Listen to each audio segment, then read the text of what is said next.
On the night of November 10, 1999, the Sullivan family's Volvo station wagon vanished into the swirling snow of a Vermont blizzard. Security footage from a small general store in Montpelier captured their final known moments: a father, mother, and their two teenage children purchasing hot chocolate and supplies. By dawn, their car had disappeared from all roads and radar.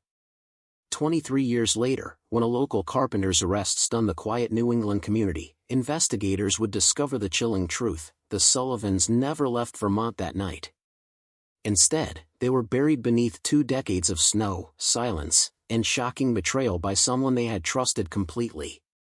Before we jump back in, tell us where you're tuning in from, and if this story touches you, make sure you're subscribed, because tomorrow, I've saved something extra special for you. On November 10, 1999, Vermont was experiencing the first major snowstorm of the season. Temperatures plummeted below freezing, and thick, heavy flakes blanketed the Green Mountains in a pristine white shroud that quickly turned treacherous. The roads connecting small towns became increasingly dangerous as visibility dropped to mere feet. In the charming town of Waterbury, nestled between rolling hills and dense forests, the Sullivan family was preparing for what should have been a simple overnight trip to visit relatives in Burlington. Robert Sullivan, 42, a respected high school history teacher with salt and pepper hair and kind eyes, carefully loaded suitcases into their dark blue 1997 Volvo V70 wagon. His wife, Eleanor, 40, a pediatric nurse known for her warm smile and gentle touch, double-checked that their children had packed warm clothes for the journey. Their children, 17-year-old Emma and 15-year-old Michael, helped with the final preparations, their breath forming clouds in the frigid air as they debated which music to play during the drive. Emma, a talented violinist with dreams of attending Juilliard, insisted on classical, while Michael, a science enthusiast with an infectious laugh, lobbied for his collection of alternative rock CDs. The family's modest 2-story home glowed with warmth against the darkening sky as Robert started the engine of the Volvo. The headlights cut through the thickening snowfall, illuminating the driveway as Eleanor gave final instructions to their elderly neighbor who had agreed to feed their cat during their absence. "We should be back tomorrow evening," Eleanor called out, her voice nearly lost in the howling wind. "There's extra food in the pantry if the storm gets worse." The neighbor waved in acknowledgement, quickly retreating into the warmth of her own home as the Sullivans' car pulled away from the curb, red taillights gradually fading into the white haze. At approximately 6:30 p.m., security cameras at Morton's General Store in Montpelier captured the Sullivan family stopping for supplies. Grainy footage showed Robert and Eleanor entering the store while their children waited in the car. They purchased hot chocolate, road maps, and snacks for the journey. The cashier later remembered exchanging pleasantries about the worsening storm, with Robert assuring her they would drive carefully on their way to Burlington. This would be the last confirmed sighting of the Sullivan family. When the Sullivans failed to arrive at their relative's home in Burlington that night, concerned calls went unanswered. By the following morning, with the storm having subsided into a crisp, clear day, Eleanor's sister, Diane Matthews, reported them missing to the Vermont State Police. "Something's wrong," Diane told the officer, her voice trembling. "Robert always calls if there's a change of plans." "Always. They should have been here hours ago." Her words initiated what would become one of Vermont's most puzzling missing persons cases. Vermont State Police immediately mobilized search teams along the most likely routes between Waterbury and Burlington. Patrol cars crawled along snow-covered highways, officers scanning ditches and embankments for any sign of the blue Volvo. A helicopter was dispatched as soon as weather conditions permitted, its searchlight sweeping over the vast white landscape that had transformed overnight. Sergeant Thomas Winters, a 15-year veteran of the force with a reputation for thoroughness, led the initial investigation. Standing in the command center established at the Waterbury Police Station, he spread a map across a table, tracing possible routes with his finger as officers reported back with no sightings. "We've got 3 primary routes they could have taken," Winters explained to his team. Highway 100, Interstate 89, or the back roads through Richmond. The storm was worst along the mountain passes, so I want additional units focusing there. For 3 consecutive days, search teams combed every mile of roadway, trudging through snowdrifts and scanning frozen waterways. Divers explored sections of the Winooski River where the roads ran alongside the water. Local volunteers joined the effort, forming chains to methodically search the dense forests flanking the highways. Yet no skid marks were found on any roads. No broken guardrails indicated a vehicle leaving the roadway. The Sullivans and their Volvo had seemingly vanished into the November snow. As the search entered its second week, investigators widened their scope, checking hotel registries, interviewing gas station attendants, and reviewing all available security footage from businesses along potential routes. But each lead evaporated upon investigation, leaving only more questions. The Sullivan home became the next focus. Crime scene technicians carefully examined the property, finding nothing obviously amiss. The cat's food bowl had been recently filled, suggesting their neighbor had been there as arranged. Family photographs lined the walls, smiling faces from vacations and school events. A half-finished shopping list sat on the kitchen counter in Eleanor's neat handwriting. Emma's violin rested in its open case in the living room, sheet music still on the stand. Michael's science project notes were spread across his desk upstairs. Everything pointed to a family planning to return soon. Phone records showed no unusual calls. Bank statements revealed no large withdrawals. The family's passports remained in a drawer. Nothing suggested they had planned to disappear. "These aren't the signs of a family running from something," Sergeant Winters told reporters at a press conference on November 20th. "This appears to be a family that fully expected to come home after a brief trip." The community rallied around the search efforts. Students from Robert's history classes organized candlelight vigils. Eleanor's colleagues at the hospital established a fund to support the search. Posters with the Sullivans' photographs appeared in shop windows across the state. Local news stations ran nightly updates, each one increasingly somber as days stretched into weeks with no breakthroughs. As Thanksgiving approached, the investigation received its first significant lead. A truck driver reported having seen a dark-colored station wagon pulled over on a remote stretch of Route 100 during the night of the storm, with someone outside the vehicle waving a flashlight.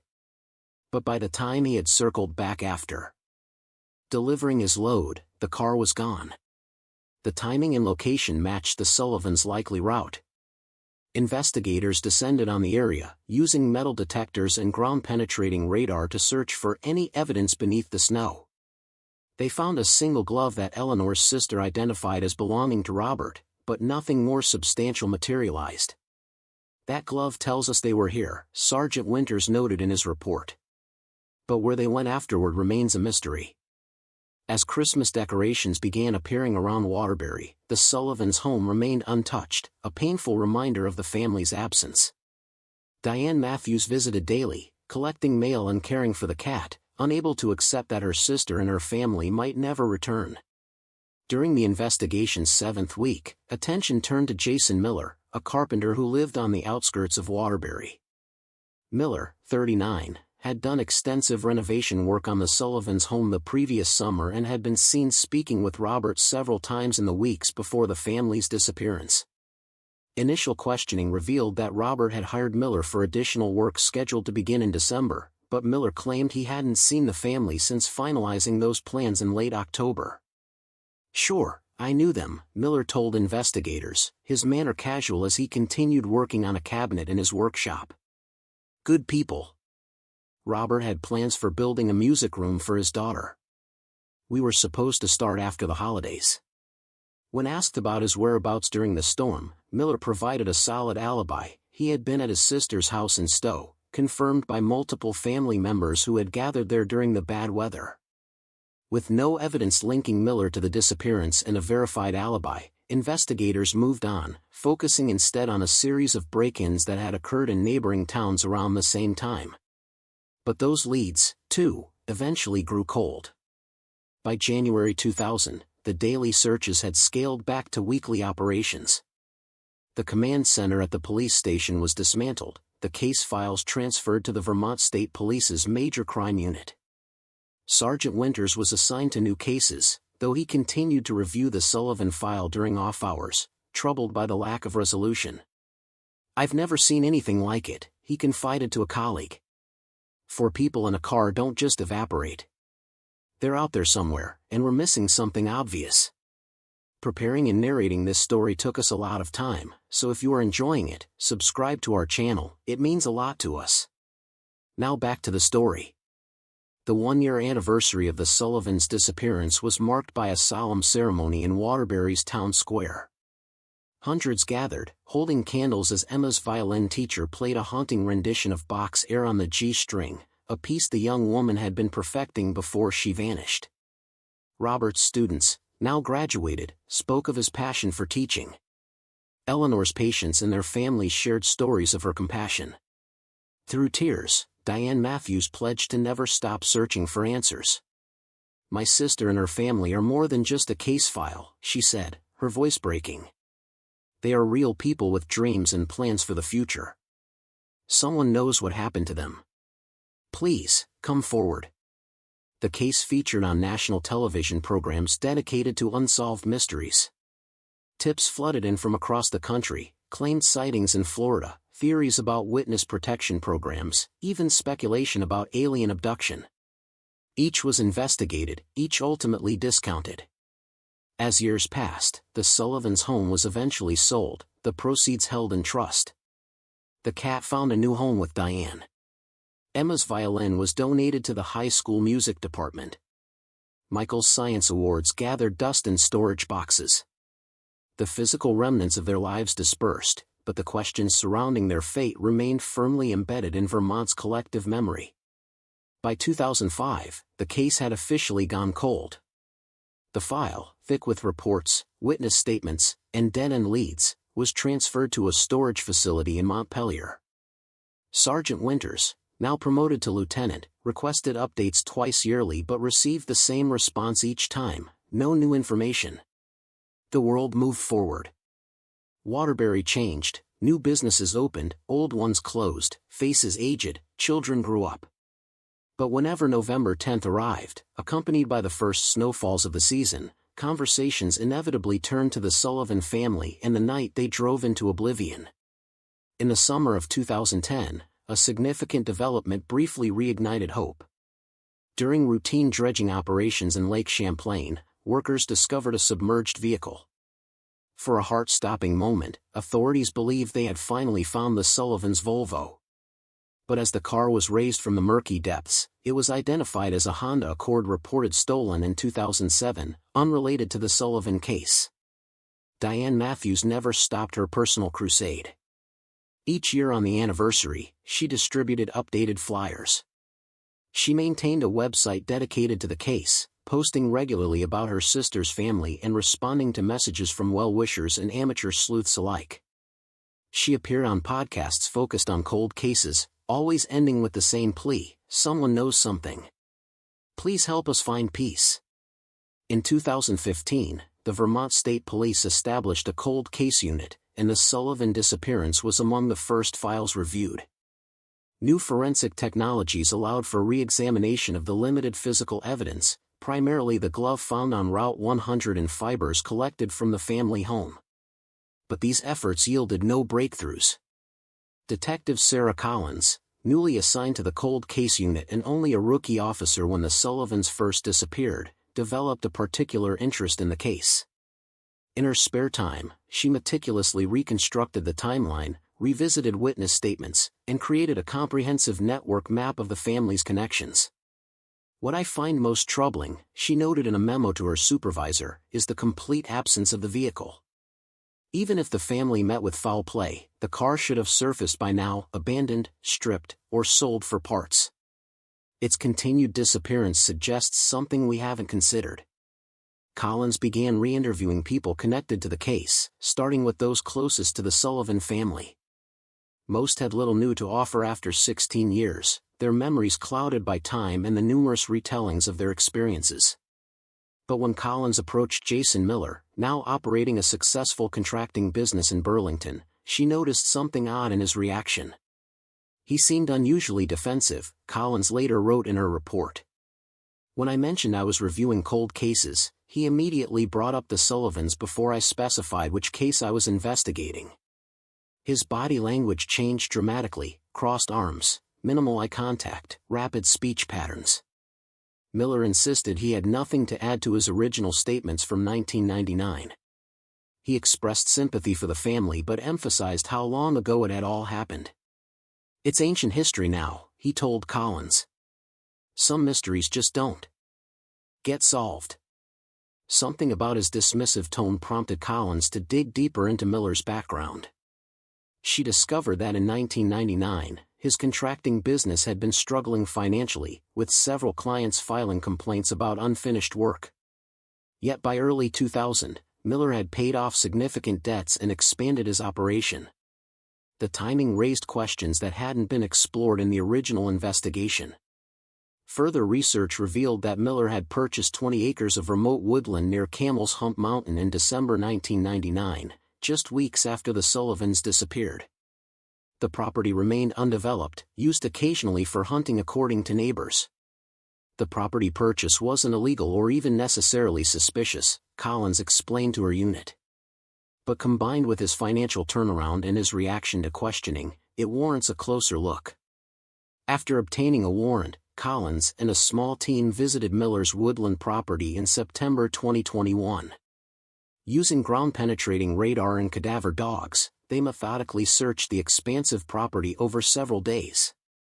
On the third day, in a clearing partially hidden by a natural depression in the land, the dogs alerted to an area near a large boulder. Excavation began cautiously, with forensic archaeologists documenting each layer of soil removed. 3 feet down, they encountered metal, the roof of a car. As more earth was carefully cleared away, the unmistakable shape of a Volvo station wagon emerged from its earthy tomb. The license plate, though corroded, confirmed what they had found: the Sullivans' missing vehicle. And inside, preserved by the cold soil and protected from scavengers by their underground grave, were the remains of all 4 family members. The discovery sent shockwaves through Vermont. News helicopters circled above the remote property as investigators established a perimeter and began the painstaking process of collecting evidence. Diane Matthews was notified immediately, her 22-year vigil for answers finally yielding results, though not the outcome she had prayed for.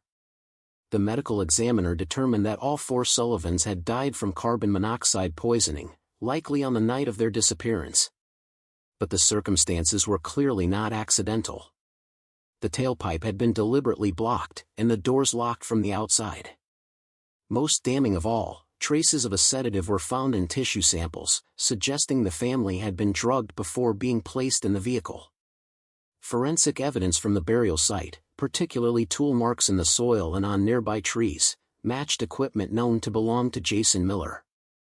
Fibers found in the vehicle matched the interior of Miller's truck from 1999, a vehicle he had sold shortly after the disappearances. When confronted with this evidence, Miller maintained his innocence, claiming he had nothing to do with the Sullivans' deaths. But a search of his current home uncovered the final piece of the puzzle: a strongbox hidden in his attic containing Eleanor Sullivan's wedding ring, Robert's watch, and a savings bond certificate in Emma's name. Under intensive questioning, Miller's story began to crumble. Finally, in February 2022, he confessed to killing the Sullivan family, though his explanation left investigators stunned by its cold calculation and trivial motive. Miller's confession came after 23 hours of interrogation. In a stark, windowless room at the Vermont State Police headquarters, Detective Collins sat across from him, her expression unwavering as he finally revealed what had happened that snowy November night. It was about the money, Miller admitted, his voice barely above a whisper. Robert kept a safe in their basement. I found it while doing work on their foundation. I saw him open it once. There was cash, jewelry, bonds. Maybe $50,000 worth. I was going to lose my business, my house. I was desperate. According to Miller's confession, he had planned to break into the Sullivan home during their trip to Burlington. But when he learned they would be traveling during the snowstorm, he saw an opportunity. He had intercepted them on Route 100, flashing his headlights as if warning of danger ahead. When Robert pulled over, Miller approached, claiming there was a tree down across the road ahead. I offered them coffee from my thermos, Miller continued, staring at his hands. It was laced with sleeping pills.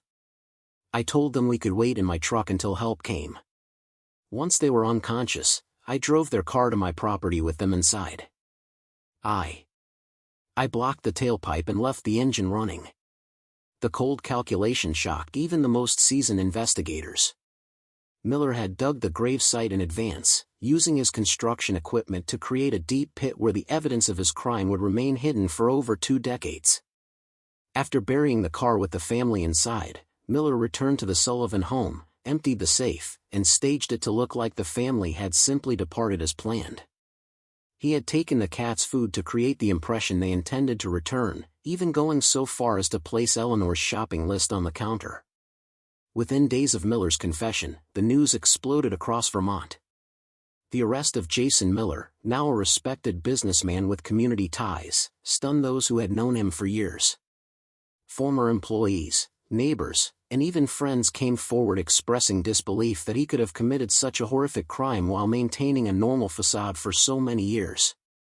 "He built my daughter's treehouse," one Burlington resident told reporters. "He was at our Christmas parties. How could he sit across from us knowing what he had done to that family?" For Diane Matthews, the arrest brought a complex mixture of relief and renewed grief. Standing on the steps of her home as reporters gathered below, she spoke through tears. "For 23 years, I've lived in this purgatory of not knowing," she said. "Part of me always hoped they were somehow alive somewhere. Now at least we know the truth, as unbearable as it is. But knowing Jason was here all along, watching us search, attending vigils, that's a betrayal I cannot comprehend." In May 2022, as spring blossoms covered Vermont's landscape, the Sullivan family was finally laid to rest in a ceremony attended by hundreds. Former students of Robert, now adults with families of their own, stood alongside nurses who had worked with Eleanor. Emma's violin teacher performed at the service, and Michael's science club teammates, now professional researchers and doctors, served as pallbearers. As the community gathered to say goodbye, Detective Sarah Collins stood quietly at the back of the crowd. For her, the Sullivan case had become more than a professional assignment, it represented a fundamental truth about justice. "Cold cases aren't truly cold," she later explained in an interview. "They're just waiting for someone to look at them with fresh eyes and new tools. The evidence was always there. The truth was always there. We just had to find it." The prosecution of Jason Miller moved swiftly through Vermont's judicial system. The evidence was overwhelming: forensic analysis from the burial site, financial records showing his sudden reversal of fortune, the stolen items found in his possession, and his own detailed confession.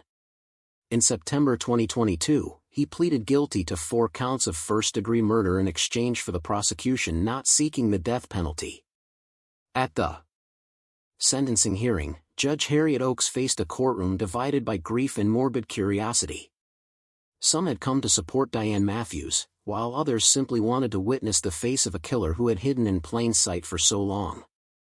Miller, now gaunt and gray from months in custody, stood as the judge addressed him directly. "Mr. Miller, your actions demonstrate a level of calculation and callousness that defies comprehension," Judge Oakes stated. "You didn't just take 4 lives, you stole 23 years of truth from their loved ones. You watched their suffering and did nothing. You built a life on the foundation of their deaths."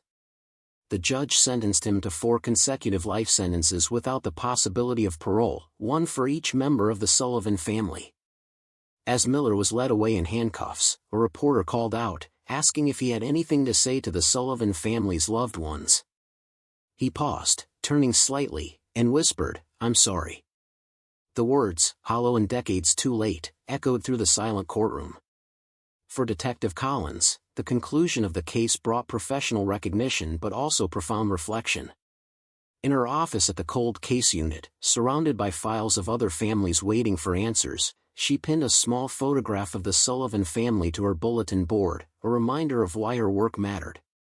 "People ask me how someone could live with such a secret for so many years," Collins said during a departmental training session on cold case methodology.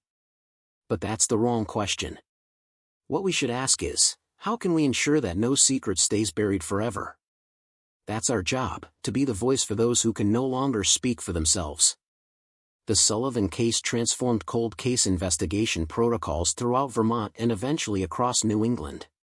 The Vermont State Police expanded their cold case unit, implementing new training programs focused on leveraging technological advances and revisiting witness statements years after events. They developed a database to track financial changes in persons of interest following unsolved crimes, a direct lesson from Miller's suspicious windfall. Diane Matthews channeled her grief into advocacy, establishing the Sullivan Family Foundation for Missing Persons. The organization provided resources to families navigating the painful limbo of having a loved one disappear without explanation. They funded specialized equipment for search and rescue teams, offered support groups for families, and created scholarships for students pursuing careers in forensic science. "My sister and her family didn't get justice for 23 years, Diane explained at the foundation's launch. "If we can help even one family find answers sooner, their deaths won't have been entirely in vain." The foundation's first initiative was to create a comprehensive digital database of unsolved missing persons cases across Vermont, complete with interactive timelines, witness statements, and methods for the public to submit tips anonymously. Within its first year, the system helped resolve 2 long-dormant cases, not with arrests, but by locating individuals who had chosen to disappear, bringing closure to their worried families. In Waterbury, the community grappled with their connection to both the victims and the perpetrator. The high school where Robert had taught established a memorial scholarship in his name. The hospital where Eleanor had worked dedicated a children's reading room to her memory. But the most poignant tribute came from Emma's former classmates, who commissioned a bench in the town square with a simple plaque, "For the Sullivan family, no longer missing, never forgotten." Jason Miller's property near Camel's Hump, the site of the family's secret grave for so many years, became a point of contention. Some wanted it to remain untouched as a solemn reminder, while others argued for reclaiming it from its dark history. Eventually, the state seized the land for back taxes, and after consultation with Diane Matthews, designated it as a conservation area. A small memorial stone was placed at the entrance, but the clearing where the Sullivans had been found was allowed to return to nature, wildflowers and saplings gradually covering the scarred earth. The case attracted national attention, featured in documentaries and true crime series. Journalists from across the country descended on Vermont, interviewing anyone connected to the investigation or the Sullivans themselves. Some coverage sensationalized the crime, focusing on the macabre details of how Miller had methodically planned and executed his scheme. Detective Collins refused most interview requests, concerned about the exploitation of the family's tragedy.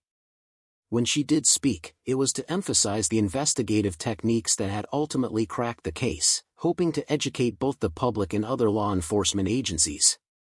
"It wasn't a dramatic eureka moment," she explained to a public radio program. "It was methodical review, applying new technologies to old evidence, and recognizing subtle inconsistencies in statements. Cold cases are solved through persistence, not Hollywood moments." As the 1-year anniversary of Miller's arrest approached, a young officer named David Parker joined the cold case unit.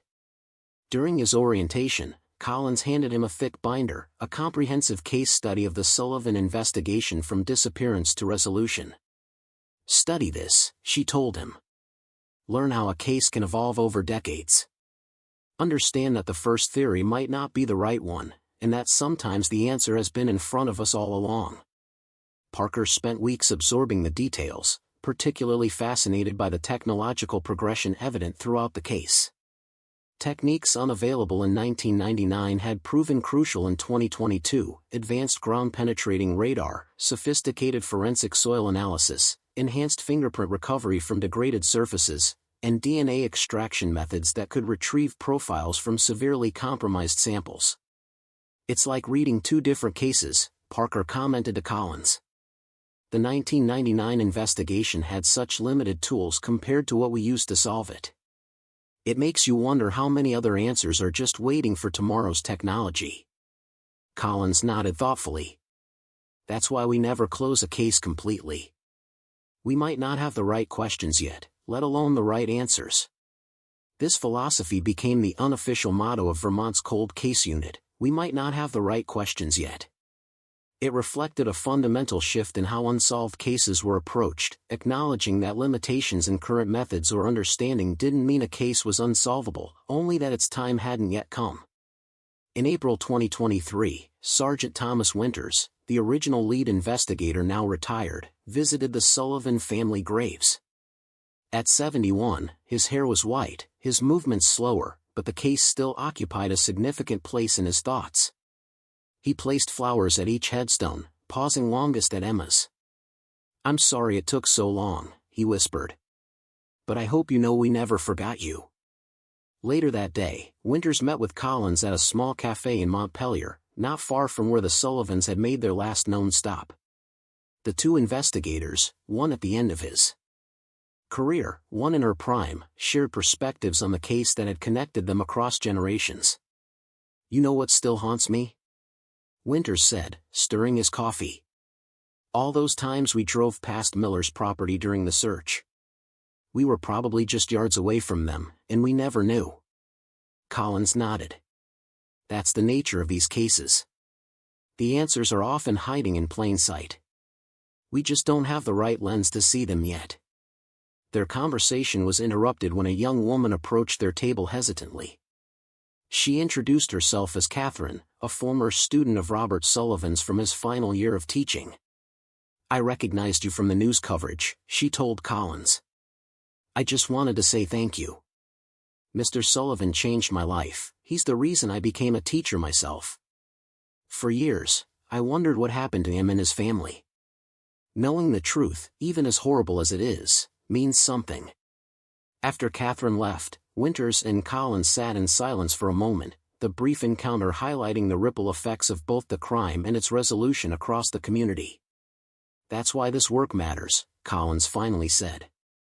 "Not just for the victims, but for everyone connected to them. Closure isn't just a procedural endpoint, it's a community need." As 2023 progressed, the Sullivan case continued to influence investigations throughout the region. The methodical approach Collins had employed, revisiting financial records, recognizing behavioral inconsistencies in interviews conducted decades apart, and applying new technologies to preserved evidence, became a template for other cold case units. In neighboring New Hampshire, investigators reopened 3 long-dormant missing persons cases, applying lessons learned from the Sullivan investigation. In one case, this new approach led to the discovery of remains in a remote wooded area, bringing answers to a family who had been searching for 32 years. The Sullivan Family Foundation expanded its operations, partnering with forensic anthropology programs at universities across New England. They funded internships for students to work directly with cold case units, bringing fresh perspectives and recently developed techniques to investigations that had stalled decades earlier. Diane Matthews, though still carrying the weight of her loss, found purpose in the Foundation's work. On what would have been her sister Eleanor's 65th birthday, she spoke at a conference for families of missing persons. "The not knowing is its own unique form of hell," she told the audience. "Even when the truth is painful, it allows for grieving to begin properly. For 23 years, I was frozen in the moment my sister vanished. Now, I can finally move through my grief instead of being trapped by it." The psychological impact of long-term missing persons cases became a focus of research at the University of Vermont, with specialists studying the phenomenon they termed ambiguous loss, the unique trauma experienced by those left behind when a loved one disappears without explanation. Dr. Amelia Grayson, the lead researcher, interviewed Diane extensively for the study. "What makes these cases so devastating is the lack of ritual," Dr. Grayson explained in her published findings. "Human beings need ceremonies to process grief, funerals, memorials, specific moments of goodbye. When someone vanishes, their loved ones are denied these crucial psychological tools for coping." The research ultimately led to new protocols for supporting families during prolonged missing persons investigations, with recommendations for regular case updates, psychological counseling, and creating meaningful rituals even in the absence of answers. In October 2023, Vermont Public Television aired a documentary titled 23 Years of Winter, examining the Sullivan case from disappearance to resolution. Rather than focusing on the sensational aspects, the production explored the investigative process and the impact of technological advancement on cold case methodology. Detective Collins served as a consultant for the documentary, ensuring accuracy and appropriate sensitivity. The final segment featured a roundtable discussion with Collins, retired Sergeant Winters, Diane Matthews, and several experts in forensic science, discussing the evolution of investigative techniques over the 2 decades the case remained unsolved. What seems most remarkable to me, one forensic anthropologist commented during the discussion, is that the evidence was always there, literally buried in the ground. It just took advances in technology and persistence from investigators to finally uncover it. This observation resonated deeply with viewers and law enforcement alike. It underscored a fundamental truth about unsolved cases, that answers often exist, waiting for the right methods, the right questions, or simply the right moment to emerge. As the holiday season approached in late 2023, Waterbury held a special memorial service marking what would have been the Sullivans' first Thanksgiving home in 24 years. The community gathered in the town square, where the bench dedicated to the family had become a quiet place of reflection. Robert's former colleagues shared memories of his dedication to students. Eleanor's patients, now adults with children of their own, spoke of her gentle care. A recording of Emma playing violin filled the crisp evening air, while Michael's science club projects were displayed in the community center. Detective Collins attended the service alongside Officer Parker, now fully integrated into the cold case unit and carrying forward the lessons of the Sullivan investigation. As they listened to the remembrances, Parker leaned over. "How do you handle it?" he asked quietly. "Knowing that even when we solve these cases, we can't bring people back?" Collins considered the question before answering. "We can't restore what was taken. But we can restore truth.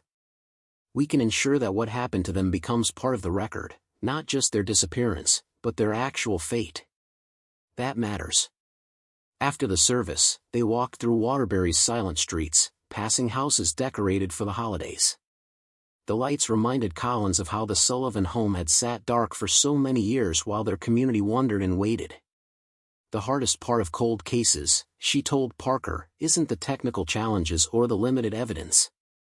It's carrying the weight of time, knowing that with each passing year, memories fade, witnesses die, evidence degrades. We're always racing against the clock, even when it seems like time has already run out." In December 2023, Jason Miller began serving his sentences at the Northern State Correctional Facility. He had transitioned from a respected community businessman to prisoner number 28714, his days now structured by institutional routines rather than construction schedules. He declined all interview requests and kept to himself, reportedly spending most of his time in the prison library.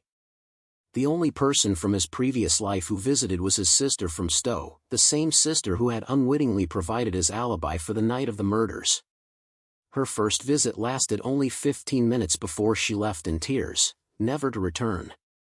A prison chaplain who counseled Miller described him as a man haunted not just by what he did, but by the life he constructed afterward. He built a successful business, gained community respect, all while knowing it was founded on an unimaginable crime. That contradiction seems to have fractured something essential in him.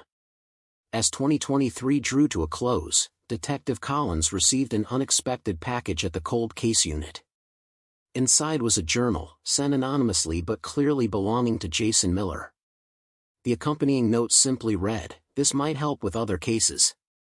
The journal contained detailed reflections on how Miller had maintained his deception for so many years, the calculated ways he had inserted himself into search efforts to appear concerned, his careful monitoring of the investigation, and the psychological mechanisms he had developed to compartmentalize his guilt. After consulting with prosecutors and behavioral analysts, Collins decided to use the journal as a training tool for investigators, providing rare insight into the mind of someone who had successfully concealed a major crime for decades. Understanding how Miller evaded detection for 23 years helps us identify blind spots in our investigative approaches, Collins explained to her team. "This isn't about glorifying his actions, it's about ensuring no one else gets away with something similar." The final entry in Miller's journal, dated just before his arrest, revealed a man increasingly unable to maintain the psychological walls he had built. "I see them sometimes," he had written in shaky handwriting. Robert standing in my workshop doorway. Eleanor at the grocery store. The children looking through my window at night. After all these years, they've found me before you ever did. As 2024 began, the ripple effects of the Sullivan case continued to spread. The Vermont legislature passed what became known as the Sullivan Act, allocating dedicated funding for cold case investigations and mandating the preservation of evidence using methods that would allow for future technological analysis. The cold case unit, once operating with minimal resources in a cramped office, moved to expanded facilities with specialized equipment. A DNA database specifically for unidentified remains and missing persons was established, with family members of the long missing providing samples for potential matching. In Waterbury, life had found a new normal. The Sullivan story had transformed from a persistent local mystery to a resolved tragedy, painful but no longer shrouded in uncertainty. Their former home, which had changed hands multiple times over the decades, was now owned by a young family with children who played in the yard where Emma and Michael had once laughed. Diane Matthews found unexpected peace in this progression. "That's as it should be," she told Collins during a foundation meeting. "Life continuing. Children growing up safely where my sister's children should have grown up too." On the 24th anniversary of the Sullivans' disappearance, November 10, 2023, a storm reminiscent of the one that had provided cover for Miller's crime swept through Vermont. As snow blanketed the state, Detective Collins stood at her office window, watching the white flakes swirl in the darkness. On her desk sat a framed photograph of the Sullivan family, not the formal portrait that had appeared on missing persons posters for years, but a candid shot provided by Diane. In it, Robert and Eleanor sat on a park bench, laughing as Emma played her violin and Michael performed an exaggerated dance. They were caught in a moment of pure joy, unaware of the camera and the fate that awaited them. Collins touched the frame lightly. "We found you," she whispered. "And because we found you, we'll find others too." As snow continued to fall outside, Collins turned back to her desk, where files of other unsolved cases awaited her attention. Each represented someone's loved one, someone's unanswered question, someone's incomplete story. She opened the first folder and began to read, carrying forward the promise that had become her professional creed: no one stays missing forever. Not as long as someone remembers to look. The trial of Jason Miller drew to a close in April 2024 with the judge's final pronouncement of 4 consecutive life sentences. As the courtroom emptied and journalists rushed to file their stories, Detective Sarah Collins remained seated, watching Miller being led away in handcuffs. This moment represented both an end and a beginning. Justice finally served for the Sullivan family, but also the birth of a new approach to cold cases throughout Vermont.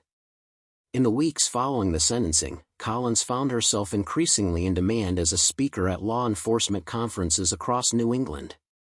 Standing before rooms of detectives, forensic specialists, and police administrators, she shared the methodology that had cracked the case dormant for over 2 decades. "The Sullivan case teaches us that time can be both an enemy and an ally," Collins explained during a packed session at the Northeast Criminal Investigation Symposium. "It erases certain evidence but preserves others. It dulls memories but also lowers guards. Most importantly, it brings new technologies to bear on old questions." Her presentations focused on 3 critical elements that had proven decisive: technological evolution, behavioral inconsistencies, and financial anomalies. She emphasized how Miller's unexpected property purchase shortly after the Sullivans' disappearance had initially seemed irrelevant but later proved to be the literal ground zero of the crime.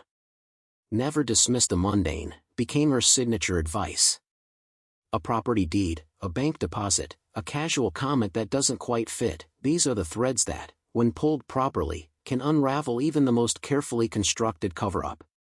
As Collins's reputation grew, so did the resources allocated to cold case investigations throughout the region. Vermont's governor, citing the Sullivan case during a press conference, announced a substantial increase in funding for the state's cold case unit. Similar initiatives followed in New Hampshire, Maine, and Massachusetts, creating what the media termed a cold case corridor in New England. Officer David Parker, now fully integrated into the unit, watched these developments with a mixture of pride and determination. "The Sullivan case changed everything," he reflected during a departmental review. "It proved that unsolvable cases aren't really unsolvable, they're just waiting for the right approach at the right time." By summer 2024, the expanded cold case unit had established a new protocol for periodic review of all unsolved disappearances and murders. Each case would be re-examined every 5 years, or whenever significant technological advances emerged that could be applied to existing evidence. This systematic approach ensured that no case would be forgotten or abandoned to the archives. Meanwhile, in the prison library of Northern State Correctional Facility, Jason Miller spent his days in near-complete isolation from other inmates. His notoriety made him a target, forcing prison administrators to keep him in protective custody. He passed his time reading philosophy and writing extensive journals, documents that would later prove valuable to criminal psychologists studying the mindset of killers who successfully evade detection for decades. In one such journal entry, recovered during a routine cell inspection, Miller wrote, "The worst part wasn't the fear of being caught. It was the horrible freedom of getting away with it. Each year that passed convinced me further that I was untouchable, that I had outsmarted everyone. That arrogance became its own prison long before this cell ever did." These insights, shared anonymously with the Behavioral Science Unit of the Vermont State Police, helped investigators understand the psychology of long-term deception. Miller's descriptions of how he compartmentalized his guilt, how he rationalized his continued freedom, and how he managed his behavior during the periodic revivals of public interest in the case provided a rare window into the mind of someone who had maintained a devastating secret for over 20 years. For Diane Matthews, life after Miller's conviction brought complex emotions. The certainty of knowing her sister's fate had replaced the agonizing limbo of uncertainty, but the brutal details of the family's final moments haunted her dreams. Seeking a constructive channel for her grief, she expanded the Sullivan Family Foundation's mission to include advocacy for technological advancement and forensic science. In September 2024, Diane stood before the Vermont legislature, testifying in support of a bill that would mandate the preservation of evidence in unsolved cases using methods compatible with future technological analysis. "When my sister and her family disappeared in 1999, DNA testing was in its infancy," she told the assembled lawmakers. "Ground-penetrating radar was crude. Digital forensics barely existed. If we had frozen the investigation and the technologies of that time, the truth would never have emerged. We owe it to every family still waiting for answers to ensure that evidence is preserved in ways that future science can unlock." The bill passed unanimously, establishing what became known nationwide as Sullivan Protocols for Evidence Preservation. Within a year, similar legislation would be adopted in 15 other states, creating a more consistent approach to maintaining cold case evidence for future examination. As the anniversary of the Sullivan family's discovery approached, Detective Collins found herself drawn back to the woodland property where they had been buried for so long. The state had transformed the site into a peaceful memorial garden, with native Vermont wildflowers growing where once there had been only disturbed earth and hidden secrets. Walking along the winding path, Collins reflected on how a place once marked by darkness had been reclaimed by light and life. A stone bench near the center bore a simple inscription, "For the Sullivan family, truth finds its way to the surface." Sitting on the bench, Collins opened a folder containing photographs of 3 new cold cases she had recently been assigned. Each represented someone's loved one, someone's unanswered question. In the dappled sunlight filtering through the maple trees, she began reviewing the files with renewed determination. "Detective," a voice called softly. Collins looked up to find Catherine, the former student of Robert Sullivan who had approached her in the cafe months earlier. She was carrying a small bouquet of wildflowers.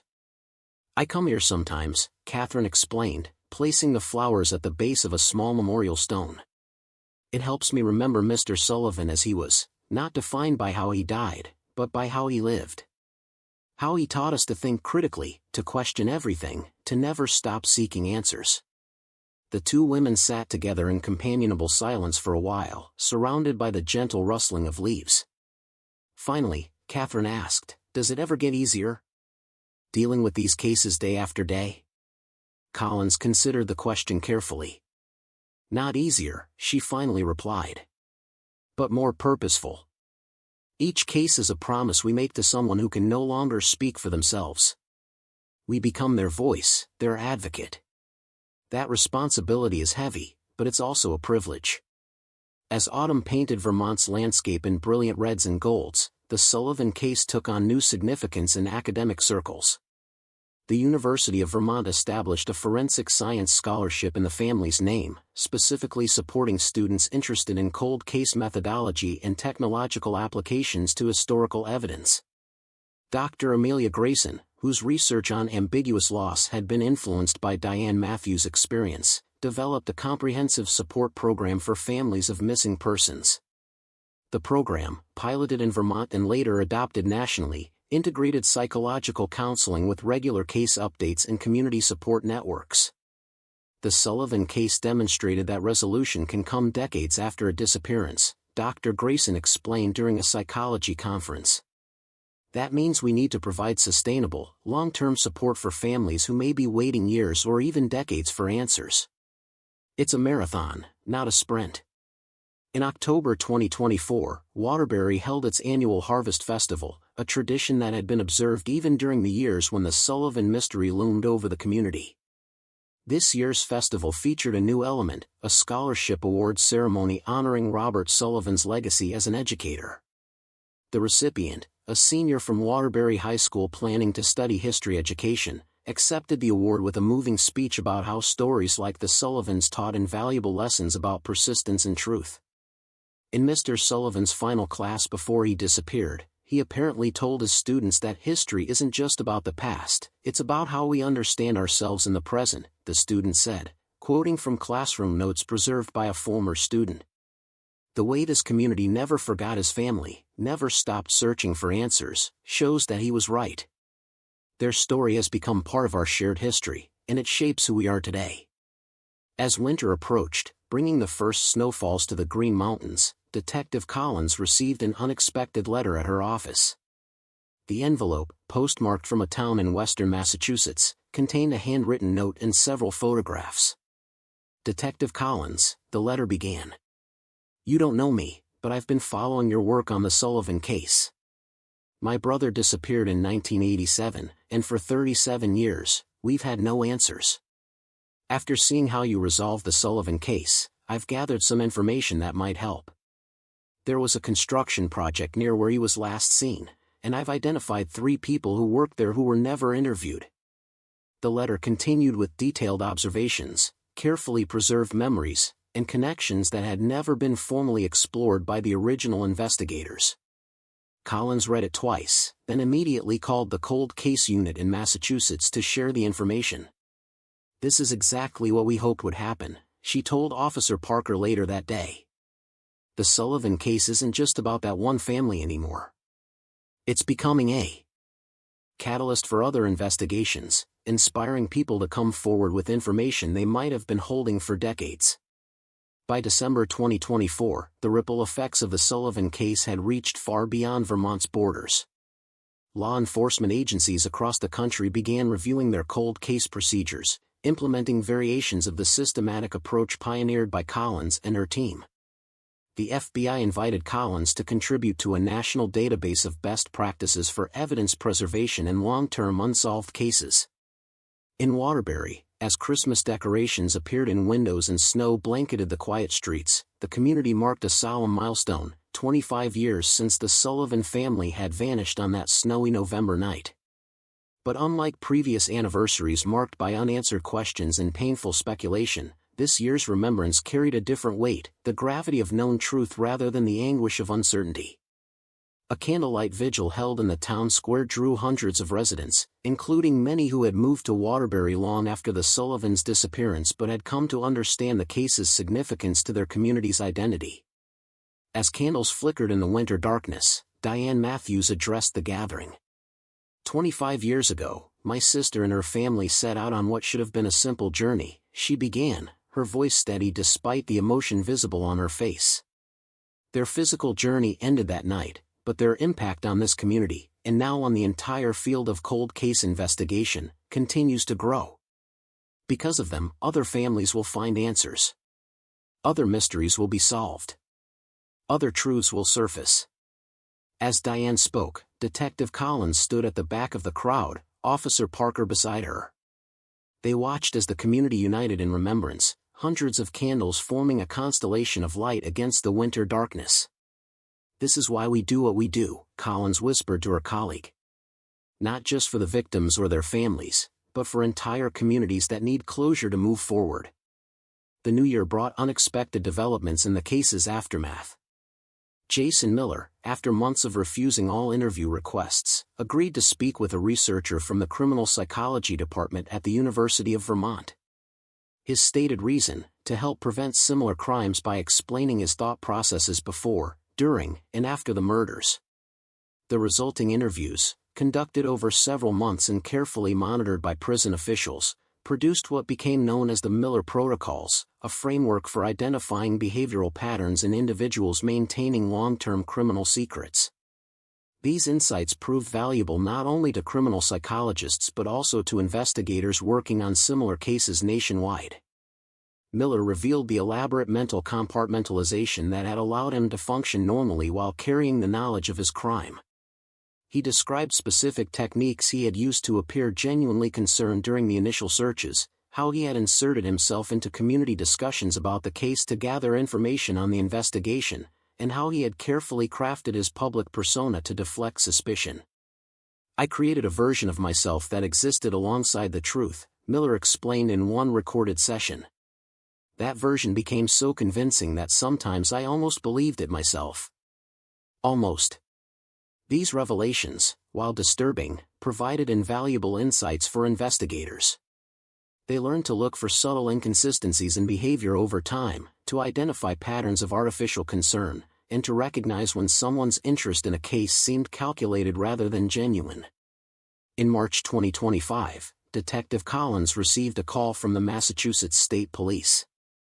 Using information from the letter she had forwarded months earlier, combined with methods adapted from the Sullivan investigation, they had located the remains of a man missing since 1987, the brother of the letter writer. The discovery brought resolution to a family that had been waiting for answers even longer than the Sullivans' loved ones.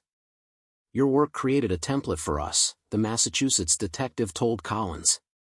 "We applied your methodical approach, your focus on financial anomalies, your techniques for re-interviewing witnesses decades later. Without the Sullivan case as a guide, we might never have found him." This success story, followed by similar breakthroughs in New Hampshire and Maine, cemented the legacy of the Sullivan investigation as a turning point in cold case methodology. Law enforcement conferences began featuring dedicated sessions on the Sullivan approach, examining how the case had transformed investigative practices. In April 2025, the Sullivan Family Foundation hosted its first annual conference on cold case resolution.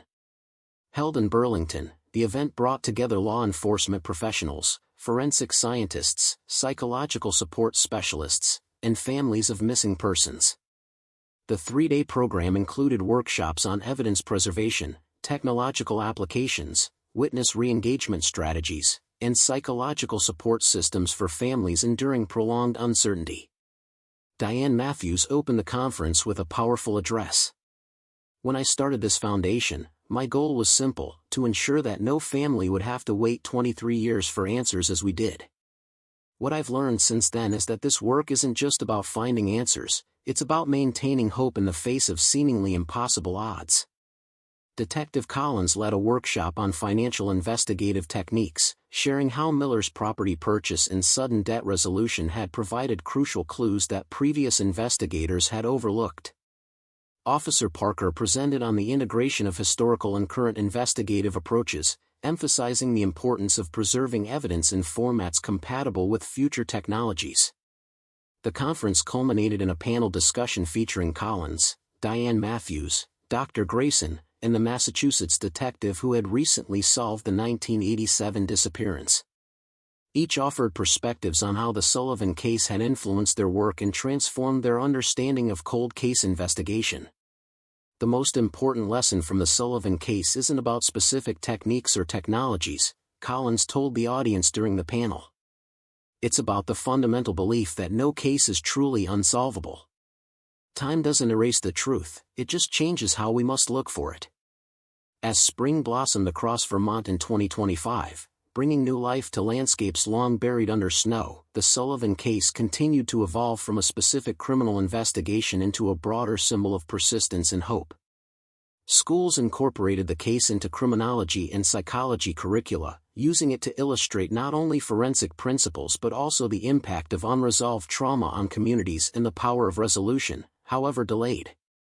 In May 2025, a documentary filmmaker completed After the Thaw, a feature-length examination of the case's impact on cold case investigation nationwide.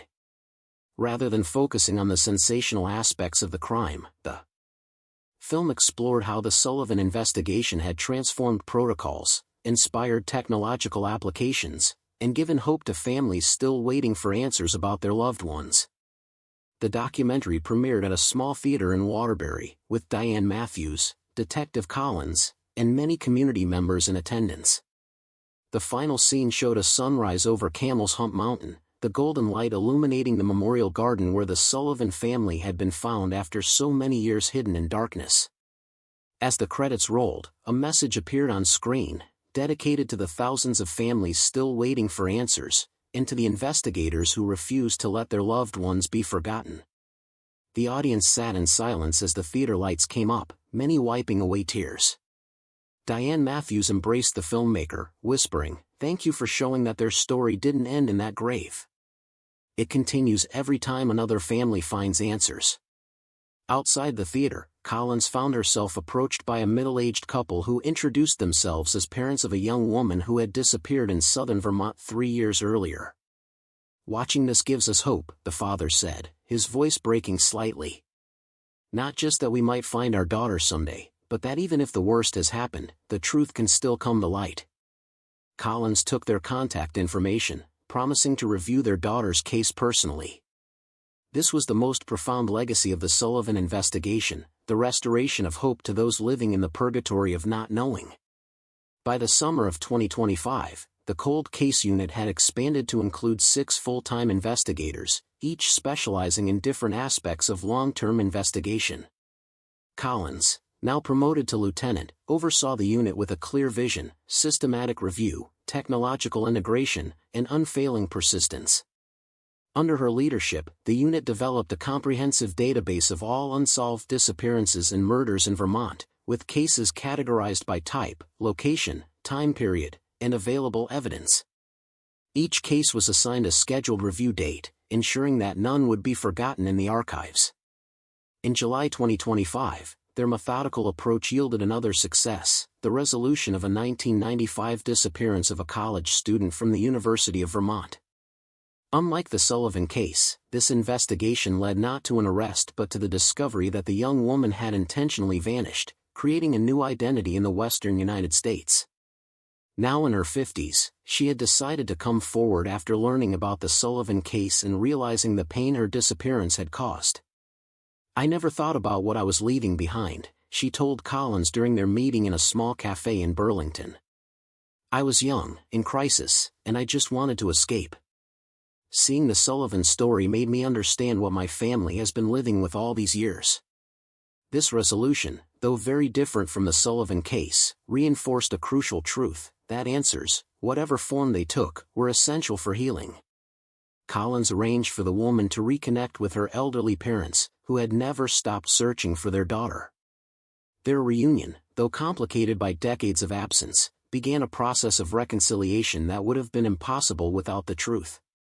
In September 2025, as the leaves began their annual transformation across Vermont's mountains, Detective Collins received a letter from Jason Miller's prison chaplain. Miller, the letter explained, was suffering from late-stage cancer and had only months to live. He had requested a meeting with Collins, not to seek forgiveness, but to provide information about other cases he claimed to know about from his decades in the construction industry. The request placed Collins in a difficult position. Meeting with Miller meant engaging with the man who had caused unimaginable suffering to the Sullivan family and their community. Yet if he genuinely had information about other unsolved cases, refusing could deny closure to other families. After consulting with her superiors and with Diane Matthews, Collins agreed to the meeting. On a gray October day, she entered the prison medical ward where Miller, now gaunt and pale, was shackled to a hospital bed despite his weakened condition. "Thank you for coming," he said, his voice barely above a whisper. "I don't deserve your time. But there are things I know that might help others." Over the next 3 hours, Miller provided detailed information about 2 unsolved disappearances, construction sites where he had worked alongside men who had confided in him about crimes they had committed. He offered locations, names, and specific details that only someone with direct knowledge could have known. "Why tell me this now?" Collins asked as the meeting concluded. Miller stared at the ceiling for a long moment before answering. "The Sullivans haunt me every day. I can't undo what I did to them. But maybe I can help someone else find the answers I kept hidden for so long." Collins left the prison with pages of notes and a complex mixture of emotions. Miller's information, if accurate, could provide resolution for other families. Yet his cooperation now, facing death, seemed a poor substitute for the decades of silence he had maintained while loved ones suffered. Nevertheless, she immediately began investigating his claims, working with agencies in the jurisdictions where the alleged crimes had occurred. Within weeks, one of Miller's leads had resulted in the discovery of remains in an abandoned quarry in northern New Hampshire, bringing answers to a family whose loved one had been missing since 1992. Jason Miller died in December 2025, his passing noted briefly in local newspapers. Few mourned the man who had robbed the Sullivan family of their lives and their community of its sense of security. Yet even in death, his case continued to influence how investigators approached long unsolved crimes. As the year drew to a close, Detective Collins stood at the Sullivan Family Memorial in Waterbury Cemetery on a cold, clear evening. Snow crunched beneath her boots as she placed a small stone on each of the 4 headstones, a simple gesture of remembrance. "We're still learning from you," she said softly to the silent stones. "Still finding new ways to bring truth to the surface. Still helping other families find the answers they deserve."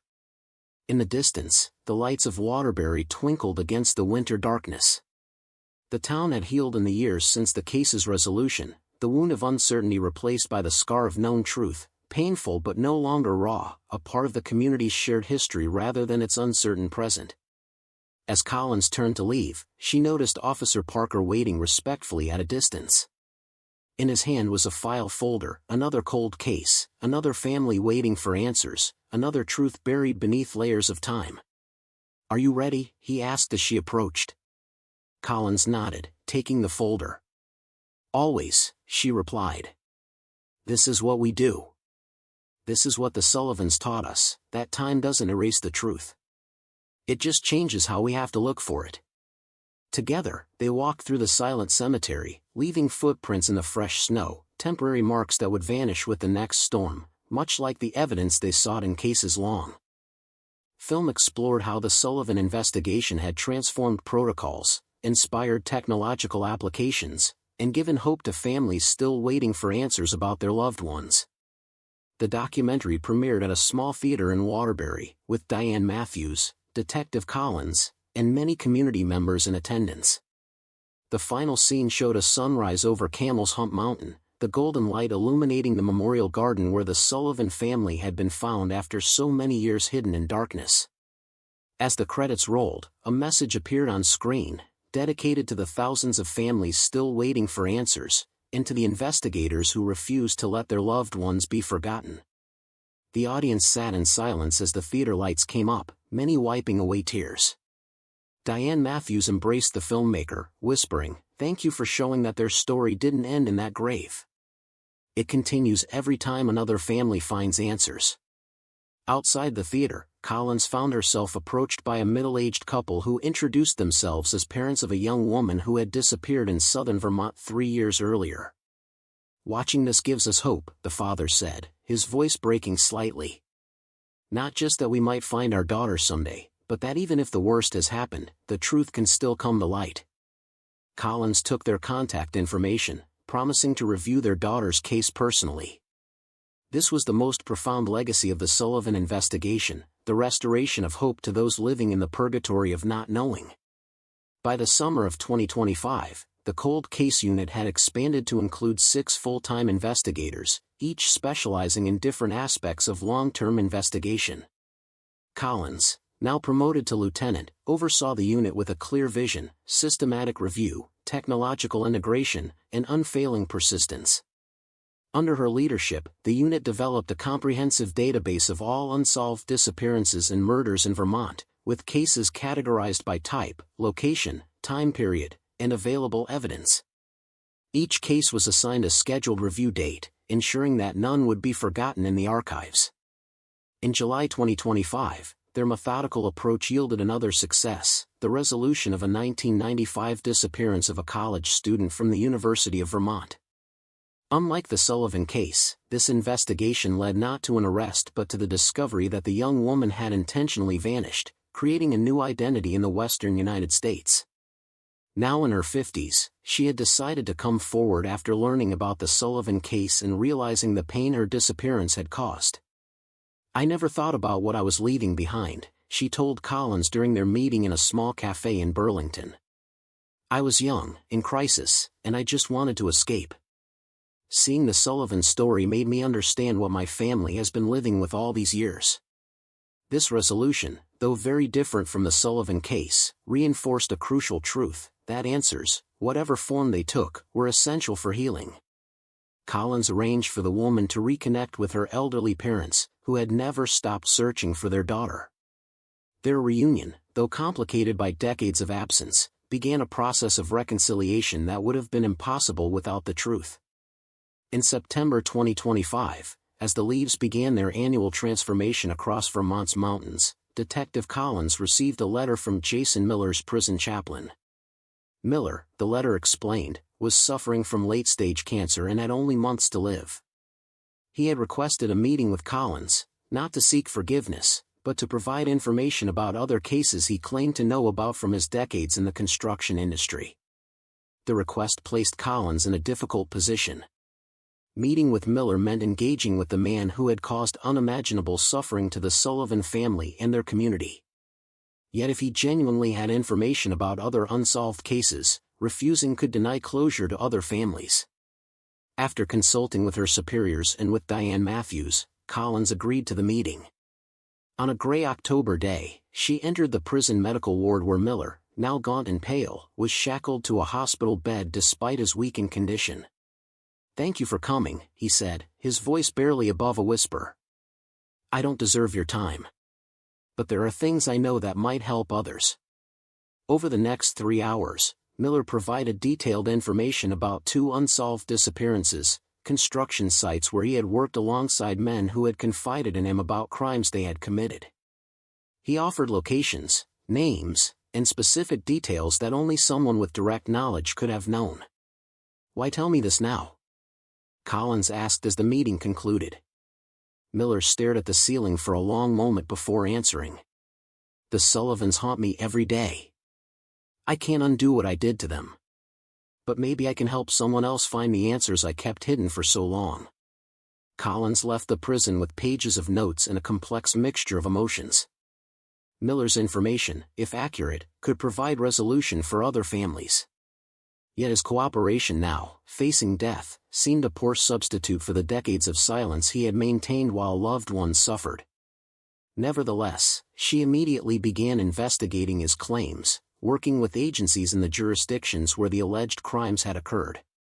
Within weeks, one of Miller's leads had resulted in the discovery of remains in an abandoned quarry in northern New Hampshire, bringing answers to a family whose loved one had been missing since 1992. Jason Miller died in December 2025, his passing noted briefly in local newspapers. Few mourned the man who had robbed the Sullivan family of their lives and their community of its sense of security. Yet even in death, his case continued to influence how investigators approached long unsolved crimes. As the year drew to a close, Detective Collins stood at the Sullivan Family Memorial in Waterbury Cemetery on a cold, clear evening. Snow crunched beneath her boots as she placed a small stone on each of the 4 headstones, a simple gesture of remembrance. "We're still learning from you," she said softly to the silent stones.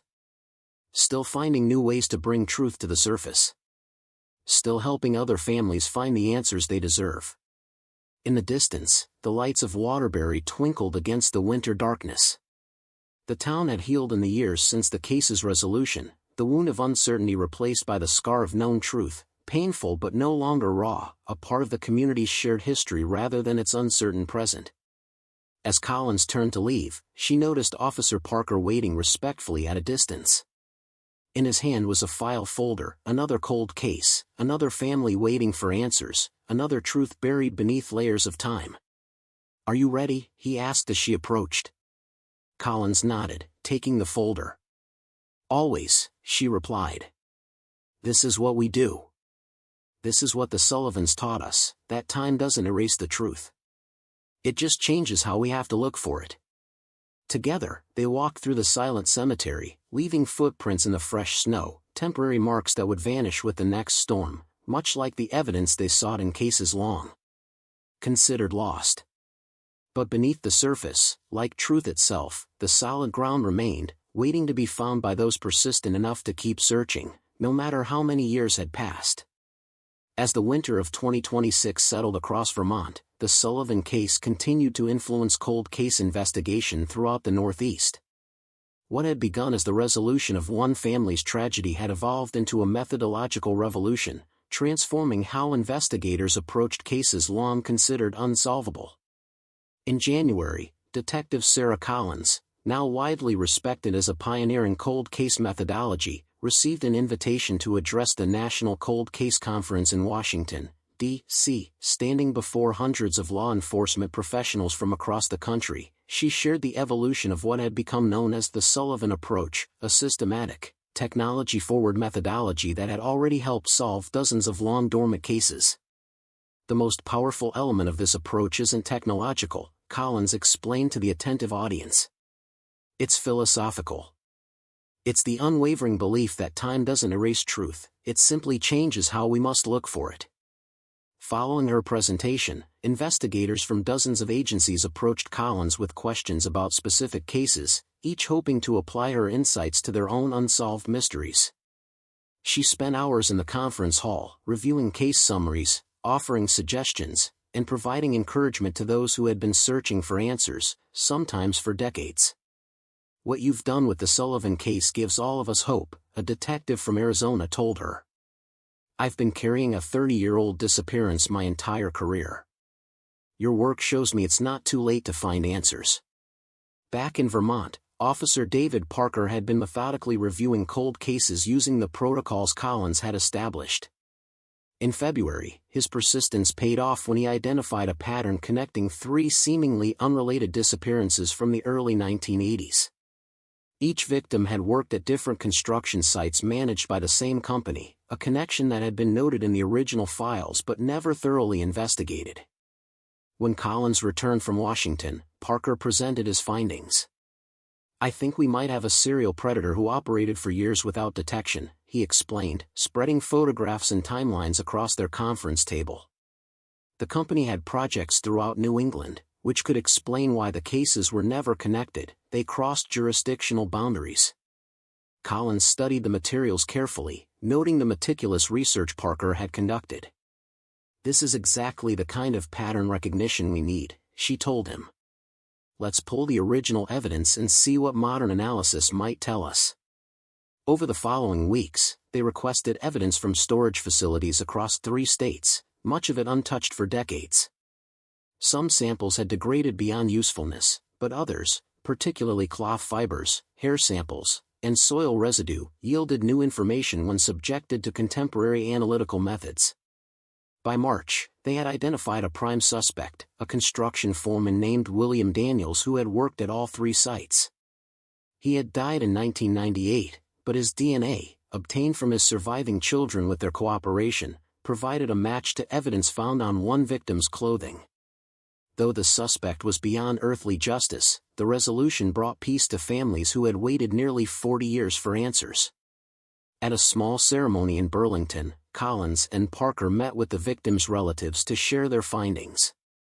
"My mother died never knowing what happened to my sister," an elderly woman told Collins, clutching a faded photograph of a young woman with a bright smile.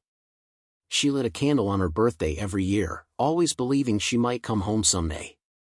At least now I know why she never did."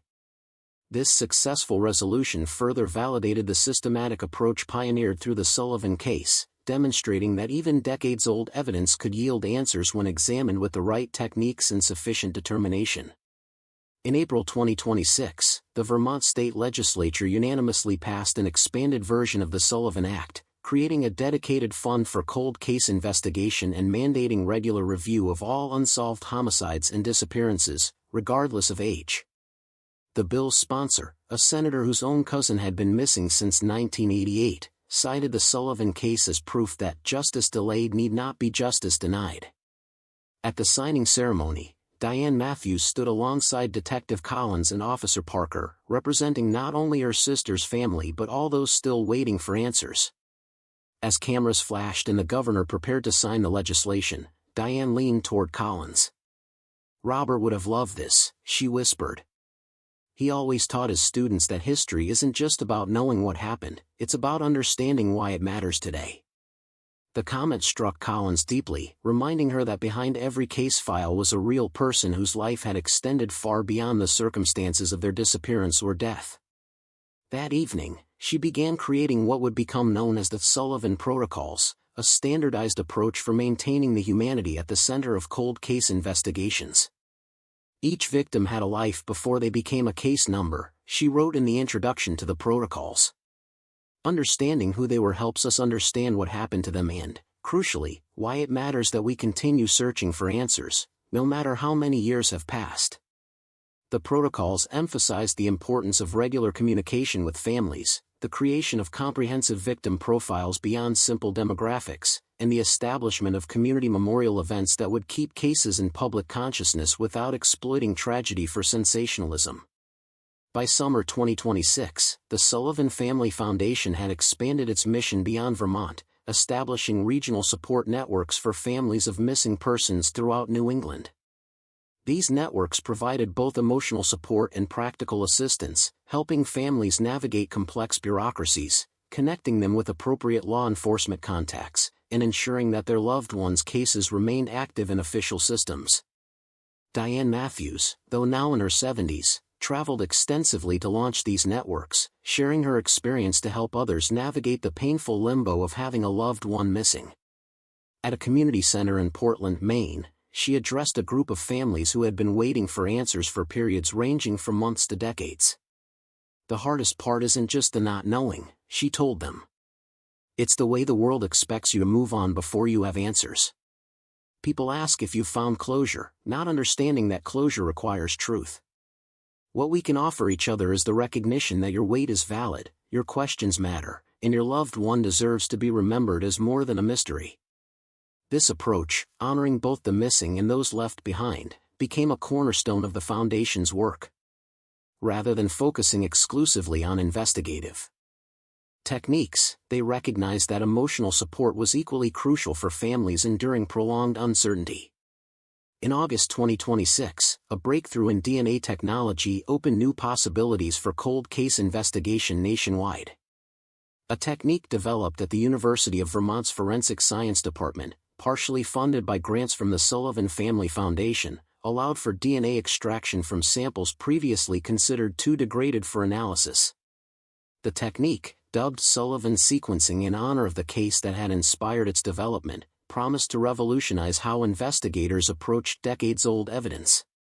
Within months, cold case units across the country began sending previously unusable samples for reanalysis, resulting in identifications that had seemed impossible just a year earlier. Dr. Jennifer Zhao, the molecular biologist who had developed the technique, credited the Sullivan case with inspiring her research. "Watching how that investigation evolved showed me that technological limitations are temporary," she explained during a demonstration at a forensic conference. "What's impossible today may be routine tomorrow. Our job is to keep pushing those boundaries while ensuring that evidence is preserved for techniques we haven't even imagined yet." As autumn painted Vermont's landscape in vibrant reds and golds, Detective Collins found herself increasingly in demand as a consultant for difficult cases across the country. While maintaining her role with the Vermont Cold Case Unit, she began offering remote assistance to departments struggling with particularly challenging investigations. One such case came from a small department in northern Michigan, where 3 teenagers had vanished during a camping trip in 1991. The original investigation had focused on the theory that the teens had been caught in a sudden storm and drowned in a nearby lake, but extensive searches had yielded no bodies. Reviewing the case files, Collins identified several overlooked elements, particularly statements from witnesses who reported seeing the teens with an unknown adult male at a gas station hours after they were supposedly at the campsite. This discrepancy in the timeline had never been thoroughly investigated. The original theory became so entrenched that contradictory evidence was essentially ignored, Collins explained to the Michigan detective during a video conference. This is a common pattern in cold cases. An early assumption hardens into certainty, limiting the investigation's scope. With Collins's guidance, the Michigan team re-examined the case from first principles, setting aside all previous theories. This fresh approach led them to a previously overlooked property near the gas station, a hunting cabin owned by a man who had been briefly questioned in 1991 but cleared when investigators focused on the drowning theory. A search warrant executed in October 2026 revealed damning evidence hidden beneath the cabin's floorboards, items belonging to the missing teens that confirmed they had indeed been there. Though the property owner had died years earlier, DNA evidence recovered from the items provided answers to families who had waited 35 years to learn their children's fate. This success further validated what Collins had come to call assumption archaeology, the systematic excavation and examination of the foundational assumptions that had shaped an original investigation, often limiting its scope and direction. Every investigation begins with assumptions, Collins explained during a training session for new cold case unit members. Some are necessary and valid, others prove misleading. Our job, especially with cold cases, is to identify and question those assumptions, particularly when they led previous investigators away from potentially valuable evidence. This principle became another cornerstone of the Sullivan approach, taught in police academies across the country as a fundamental technique for addressing long unsolved cases. By deliberately challenging the narrative frameworks that had structured previous investigations, detectives could often identify neglected evidence or overlooked contradictions. In November 2026, as the anniversary of the Sullivan family's disappearance approached once again, Waterbury held a unique community event, the dedication of a new wing at the local library, named in Robert Sullivan's honor. The Robert Sullivan Memorial Collection focused on Vermont history and cold case resolution, housing both historical records and contemporary resources. The dedication ceremony brought together many who had been connected to the case over its long evolution, from elderly neighbors who had participated in the initial searches to young officers inspired by Collins's work. Diane Matthews cut the ribbon, her hands steadier than her voice as she spoke of her brother-in-law's love of history and truth. Robert believed that understanding the past helps us navigate the present, she told the gathered crowd. This collection honors that belief by preserving the lessons learned through his family's tragic story, ensuring they continue to help others find their way to truth. Inside the new wing, a glass display case held carefully selected items, Robert's favorite history books donated by former students, sheet music from Emma's violin repertoire, pages from Michael's science journals, and nursing awards Eleanor had received. These personal artifacts served as reminders that behind every cold case were real people with passions, talents, and dreams that extended far beyond the circumstances of their deaths. As winter returned to Vermont, bringing with it memories of the storm that had provided cover for Miller's crime 27 years earlier, Detective Collins found herself reflecting on the unexpected legacy of the Sullivan case. What had begun as a tragic disappearance had transformed into a catalyst for methodological innovation, technological advancement, and institutional change throughout the criminal justice system. In December 2026, Collins received a letter from a detective in Oregon who had used the Sullivan approach to solve a case that had been dormant for 42 years. "Your work showed me that persistence isn't just about refusing to quit," the detective wrote. "It's about being willing to see the same evidence through new eyes, to question what everyone before you assumed was unquestionable, and to believe that truth doesn't expire with time. This sentiment echoed what Collins had come to understand through her years working cold cases, that resolution often came not from discovering new evidence, but from finding new ways to see what had been there all along. On a snowy evening just before Christmas, Collins visited the Sullivan Memorial Garden one last time before the deepening winter would make it inaccessible.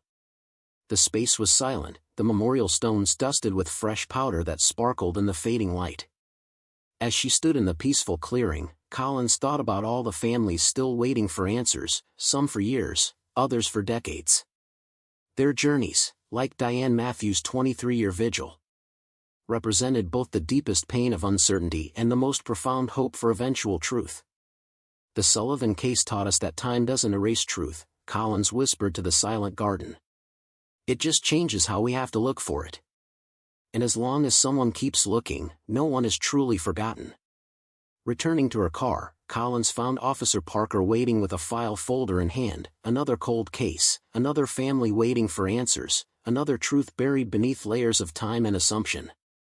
The work continued, case by case, year by year, each resolution bringing not just answers for one family but hope for all those still waiting.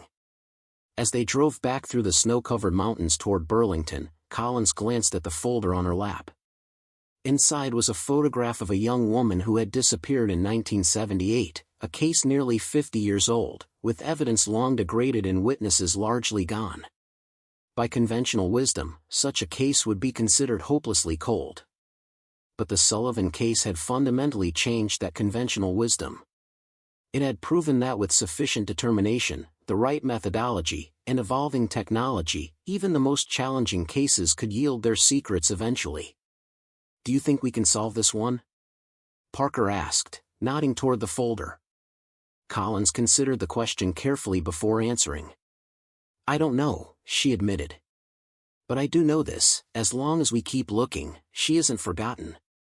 And as long as she isn't forgotten, there's always a chance that someday, the truth will find its way to the surface. That truth, that no case was truly unsolvable as long as someone remained committed to finding answers, had become the enduring legacy of the Sullivan family. Their tragedy, though devastating, had created ripples of hope and determination that continued to spread across the landscape of unsolved cases, bringing light to darkness and certainty to those who had lived too long with questions. In the years that followed, as technology continued to advance and investigative methods evolved further, dozens more cold cases would find resolution through applications of the Sullivan approach. Each solution brought closure not just to individual families but to entire communities that had lived under the shadow of unanswered questions. And in Waterbury, where the Sullivan family's story had begun on that snowy November night in 1999, their memory remained alive not just in monuments and memorials, but in the fundamental conviction that had transformed cold case investigation nationwide, that time could hide the truth, bury it beneath layers of confusion and assumption, but with sufficient determination and the right tools, no truth remained hidden forever. This was the gift that had emerged from their tragedy, a legacy of hope for all those still waiting for answers, a promise that no matter how many years passed, the search for truth would continue. And in that continuation, those who had been lost would never truly be forgotten. Up next, you've got two more standout stories right on your screen. If this one hit the mark, you won't want to pass these up. Just click and check them out. And don't forget to subscribe and turn on the notification bell so you don't miss any upload from us.